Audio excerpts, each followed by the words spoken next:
सार्वजनिक परिवहन को बदलने की एक महत्वपूर्ण परियोजना है रैपिड रेल परियोजना। आप ये सोचें कि कैसे हमारे बड़े बुजुर्ग चुनौतियों से भरा सफर करते थे और अब ये सफर कितना आसान होता जा रहा है। यात्राओं में निरंतर परिवर्तन होता जा रहा है और सार्वजनिक परिवहन का चेहरा बदल रहा है।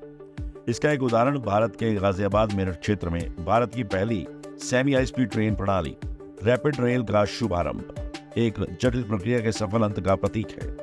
इस परियोजना में भूमि अधिग्रहण, यातायात प्रबंधन और बुनियादी ढांचे के विकास जैसी बाधाओं पर काबू पाना शामिल था। अनुमान है कि ये परियोजना इसके महत्व को दर्शाते हुए क्षेत्र में आर्थिक विकास का मार्ग प्रशस्त करेगी। ये सब करना इतना आसान नहीं होता। इसके लिए विभिन्न सरकारी विभागों के आपसी सहयोग का होना बहुत जरूरी है। रैपिड रेल जैसी परियोजना के लिए भारतीय रेलवे, वन विभाग, विकास प्राधिकरण, जिला प्रशासन और एनसीआर परिवहन निगम सहित एजेंसियों और सरकारी विभागों के सहयोग की आवश्यकता थी।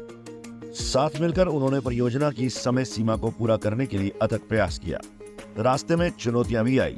भूमि अधिग्रहण रैपिड रेल परियोजना के सबसे चुनौतीपूर्ण पहलुओं में से एक साबित हुआ। मार्ग के कई इलाकों को इस समस्या से जूझना पड़ा। ये इतना कठिन था कि मुआवजे पर विवाद के कारण उत्तरी डिपो का स्थान बदलना पड़ा। अंततः दूरदर्शी नेताओं के नेतृत्व में उत्तर प्रदेश सरकार ने प्रभावित पक्षों के हितों से समझौता किए बिना इन मुद्दों का समाधान किया। एक और महत्वपूर्ण चुनौती मार्ग पर यातायात प्रबंधन में थी।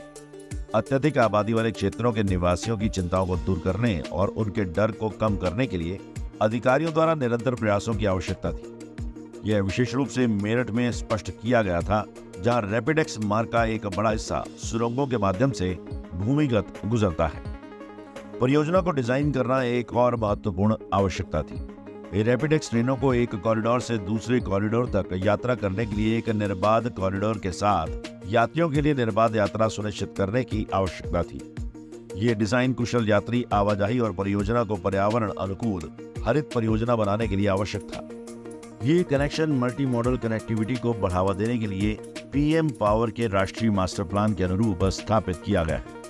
संक्षेप में रैपिडेक्स परियोजना में रेलवे, वन विभाग, विकास प्राधिकरण, जिला प्रशासन और एनसीआर परिवहन निगम सहित विभिन्न एजेंसियों और सरकारी विभागों के बीच समन्वय शामिल था। उनके सामूहिक प्रयासों से परियोजना को निर्धारित समय सीमा के भीतर पूरा करना संभव हो सका। विशेषज्ञों का मानना है कि एक बार जब पूरा दिल्ली मेरठ कॉरिडोर चालू हो जाएगा तो ये गाजियाबाद मेरठ क्षेत्र में आर्थिक क्रांति लाएगा। 4 विशेष विकास क्षेत्र बनाने के साथ उत्तर प्रदेश ने एक ट्रांजिट ओरिएंटेड डेवलपमेंट नीति तैयार की है। आने वाले वर्षों में ये परियोजना क्षेत्र के परिदृश्य को नया आकार देगी। दिल्ली एनसीआर में लंबे समय से प्रतीक्षित रैपिड रेल परियोजना आखिरकार शुरू हो ही गई। प्रधानमंत्री नरेंद्र मोदी ने शुक्रवार को साहिबाबाद में इसका उद्घाटन किया। शनिवार से आम जनता अब इस आधुनिक चमत्कार पर यात्रा कर सकती है।